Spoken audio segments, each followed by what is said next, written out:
Bienvenido seas a Leyendas de aquí y allá. Te doy la más cordial bienvenida a este pasadizo del terror, en el cual realmente espero acaricies tus miedos más profundos, pero sobre todo espero y sientas el miedo hasta los huesos. Mi nombre es Jesús G, y abriendo mi obituario negro del terror, el día de hoy te traigo esta leyenda: la Santa Muerte. Marta era una gran devota que veneraba a la Santa Muerte desde pequeña, pues su madre así se lo había inculcado.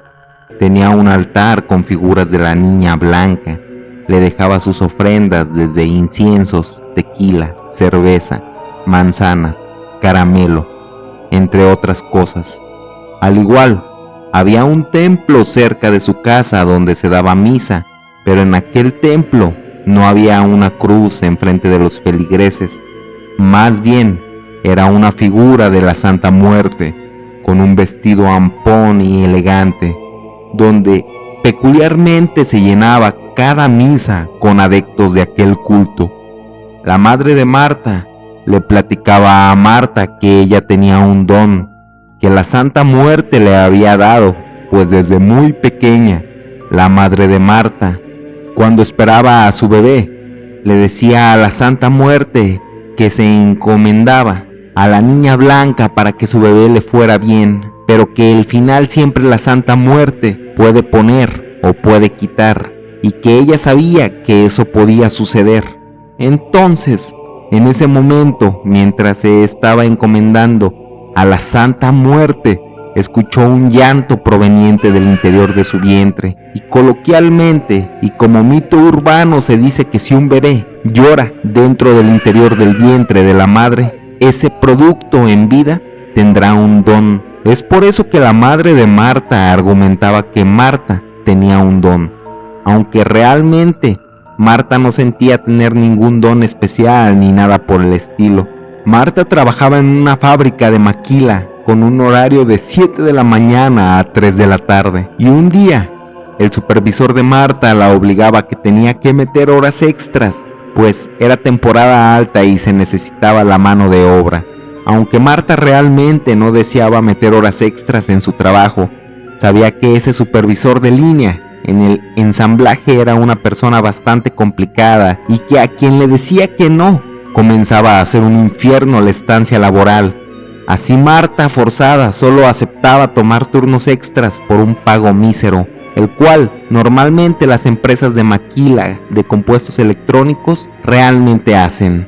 Esa noche llegaba Marta, llegaba cansada después de 12 horas laborando, llegaba exhausta, totalmente fastidiada por el hecho de que una persona por un gafet o una bata le dieran el poder de decidir sobre una persona como todo un dictador, sin importar que esa persona tuviera alguna obligación o necesidad, solo por el hecho de que una empresa le dio dicho poder. Y desafortunadamente el trabajador no puede decidir. Entonces, así llorando, Marta acudía a su altar con la Santa Muerte que tenía en su casa y le decía: niñita Blanca, sé que no debo de hacer esto, pero en esta vida sé que tú eres justa. Hay seres despreciables.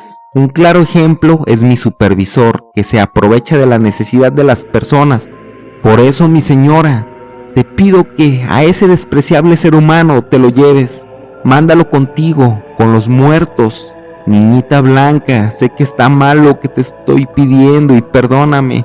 Y si está mal lo que te pido, entonces llévame a mí, que tus designios yo los arroparé bien.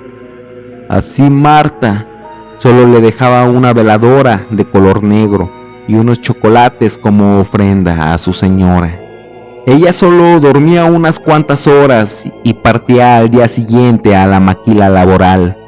Menuda sorpresa y asombro de Marta al día siguiente al acudir bastante temprano a su trabajo y que le anunciaban que su supervisor había muerto. Aparentemente se había atragantado con un pedazo de carne que se había quedado obstruyendo su tráquea, y así despedía su vida.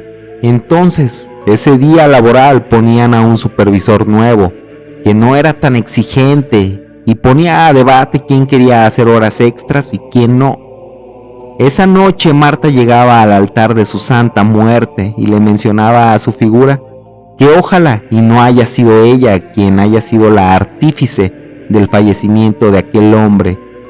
Solo dejaba una cerveza como forma de gratitud, pues hubiera sido la Santa Muerte o no, era una petición que había sido cumplida.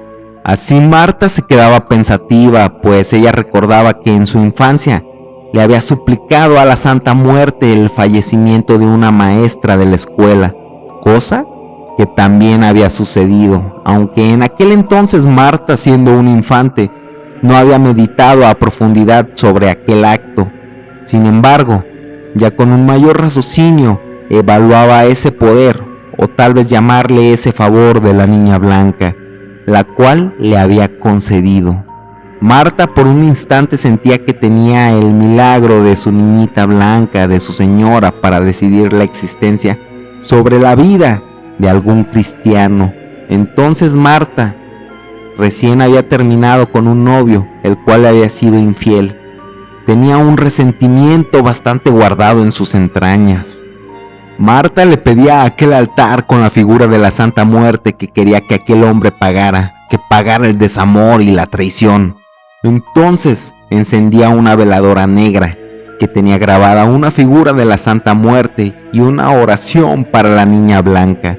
Al par de días le llegaba la noticia a Marta que su exnovio había muerto en un accidente de motocicleta, y Marta confirmaba que su don era pedirle a la Santa Muerte y ella escucharía y realizaría los actos. Entonces Marta, al ver los hechos y actos realizados por su señora blanca, se sentía empoderada al poder de decidir quién vivía, quién moría, un poder inimaginable, el cual solo tendría un Dios, cosa que enloqueció de poder totalmente a Marta. Y ahí confirmaba que ese era el don el cual su madre tanto había hablado por años. Aquella joven con un inmenso poder, el cual en aquel momento ella sentía, se acercó con un joven, el más guapo de la fábrica. Era atlético, tez morena y finas facciones, y le pedía ser su novio. Aquel joven le rechazó, pues ya tenía una novia. Entonces Marta, ya bastante enojada, fue a su altar y le pidió a la Santa Muerte acabar con la vida de aquel joven hombre, pues Marta, al tener el poder para decidir sobre la vida de las personas, fue perdiendo el piso, como se dice coloquialmente. Entonces le dejaba un vaso lleno hasta el tope con tequila y unos dulces de coco como ofrenda para que la Santa Muerte le hiciera ese favor. Al día siguiente, cuando Marta acudía a su empresa a trabajar, veía a aquel joven, mismo joven que con anterioridad le había rechazado. Para infortunio de Marta, la noticia se había difundido de boca en boca que ella había declarado su amor a aquel joven y había sido rechazada contundentemente.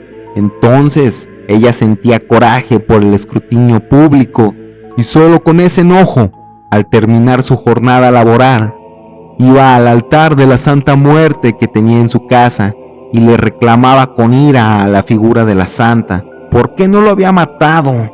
Marta comenzó a sentir que la Santa Muerte tenía que obedecer a lo que ella dijera. Entonces pasaron los días y veía que aquel joven seguía trabajando sin que muriera. Marta, ya bastante molesta por los incesantes comentarios del rechazo amoroso, no supo manejarlo. Así que un día fue a su altar bastante enojada. Retiró todas las ofrendas que ella había puesto, tanto veladores, flores, comida, incienso. Tomó la figura de la Santa Muerte y le reclamó. Al igual, desafortunadamente, Marta escupió a la figura. Dicha figura que tantos favores le había concedido. Marta le decía: si tanto que te he dado, tanto que te he dado de comer, tanto que te he dado de beber, desde tequila y cerveza y agua, para que no me puedas hacer un simple favor.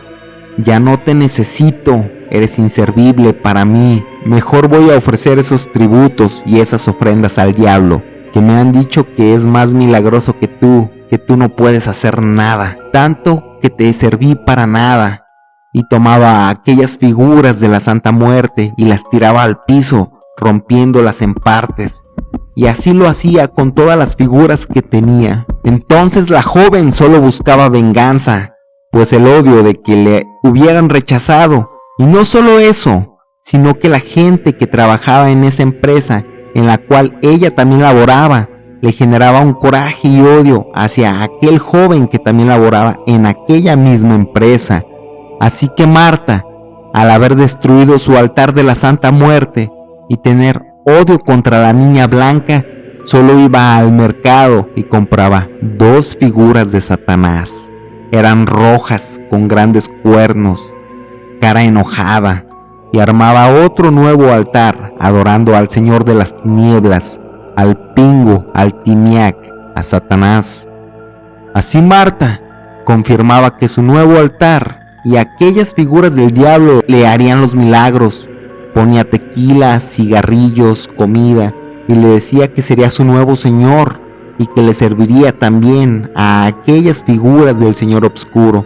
Le decía que ella era especial, pues tenía un don de matar gente. Para acercarse a Belzebú trataba de aprender rezos para el Señor Obscuro, pero nada ocurría. El Señor de las Tinieblas no se hacía presente, no se manifestaba, no daba ningún indicio de que le ayudaría, a pesar de que aprendió varios rezos obscuros. Ahí, en su solemne catarsis, comprendió que había hecho mal en despojar y tratar así a la santa, quien tantos favores y milagros le había concedido en su vida. Ya arrepentida Marta, al ver qué había hecho, solo trataba de armar nuevamente el altar de la Santa Muerte, desechando su altar al demonio. Marta, ya al pasar los días, sentía una terrible migraña que no le podía conciliar y fue al médico. Se le realizaban los estudios médicos y resulta que no tenía nada. El resultado era que no existía ninguna enfermedad fisiológica, nada le estaba ocurriendo realmente biológicamente. Así el médico le decía que no tenía nada, pero que le canalizaría con un psiquiatra, ya que posiblemente fuera algo neurológico o psicológico. Marta sentía algo como una enfermedad que recorría su cuerpo, tosía sangre incluso. En ocasiones no podía levantarse de su cama y ningún especialista médico podía descifrar el origen de su malestar. Un día, mientras Marta esperaba a un lado de ella, en aquellas bancas de aquel hospital, se sentó una anciana con la piel pegada al hueso, y la anciana le decía: Marta, ya deja de tratarte con un médico. Tu malestar no es por cuestiones biológicas, tu malestar fue porque tu alma se pudrió. Yo te di lo que casi a nadie, te di un don, el decidir qué hacer con la vida de un ser humano. Pero la vida de un ser humano que no debe ser castigado solo por el hecho de existir, ese no es mi designio. Ese es un designio mayor, es el designio de Dios. Yo solo puedo llevarme a las almas podridas. Y la tuya, Marta, ya lo está. Nunca aprovechaste ese milagroso don que solo a algunas personas he dado. Así, aquella anciana con la carne pegada a los huesos, ropas harapientas, se levantaba de aquella banca y con un marchar lento se retiraba. Así Marta lo sabía, la Santa Muerte había ido a remarcar su falta. A los días, Marta solo tosía sangre, estaba en los huesos, y solo le pedía a la niña blanca tratar de resarcir el daño, pero el daño ya estaba hecho. Había maltratado a la blanca, y la muerte de Marta llegó a los días con una enfermedad que nadie podía curar, ni nadie podía resarcir. Esta fue la leyenda que el día de hoy he traído para ti. Espero y la hayas disfrutado, pero sobre todo espero y esta noche cuando vayas a dormir y todas tus luces estén apagadas, recuerdes muy bien esta leyenda. Me despido, mi nombre es Jesús G y a mí A mí me resta desearte que tengas y pases una mórbida noche.